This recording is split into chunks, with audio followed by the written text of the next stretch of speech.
Sheni.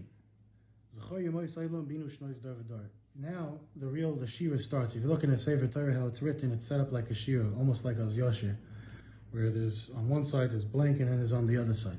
So there's a few stages to the shira. This first, it's going to discuss Mir Hashem in the beginning of each aliyah. I'll point out which stage of the shira it is.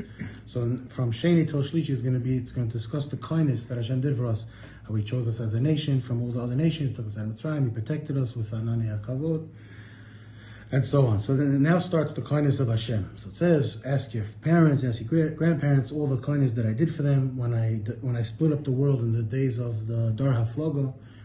If you want to go a little bit more in depth, the Pirkei Rebbe says that Hashem has 70 ministering angels. Each one is in charge of one of the nations. And the Dar HaFlogo, when Hashem divided the nations into 70, He made a goyrel.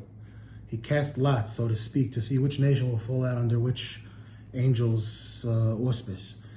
So, and Klal Yisrael fell out to be in Hashem's portion. That's what the pasuk says over here. Ki chelek Hashem amo Yaakov chel nachalasa. The chelek of Hashem is His nation. That we ended up in His lot.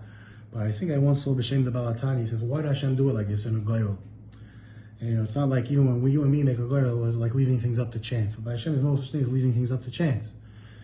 So he says that a very big chizuk. He says the reason is because if it will be based on an action that you do, that's why Hashem chose you.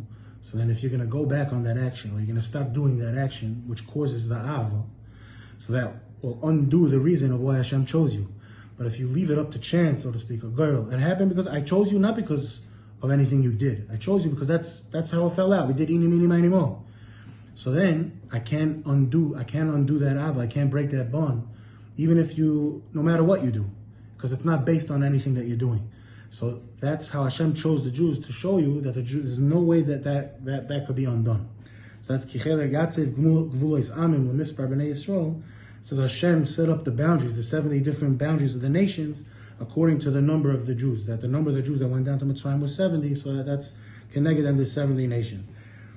Then it describes Yifres Kenaf Avikacheo, Hashem took us on His wings, Yisrael Alev Rasai, and the pasuk ends off before Shlishi, Hashem Badod Yanchenu, Hashem alone by Himself is who guides the Yidden. No one else, no Midas Adin, no Malach, just Hashem. And it could be the reason for that is, someone once asked the Kotzker, he said, where is Hashem? So the Kotzker said back, wherever you let Him, wherever you invite Him in. So by Jews, there's a simon in Shulchan Aruch, I think it's in Reish Lamed Aleph or Reish Lamed Tes, it says, B'chol dorachecha de'eu. Everything you do, not just the mitzvot, not just when you're stopping or refraining from doing an avera, but when you're tying your shoes, when you're eating, when you're sleeping, the more you involve Hashem, the Gemara says, that if a person is connected to Hashem in every situation, he's zocha to this hanhoga where Hashem is alone, is who guides him. That takes us to Shlishi.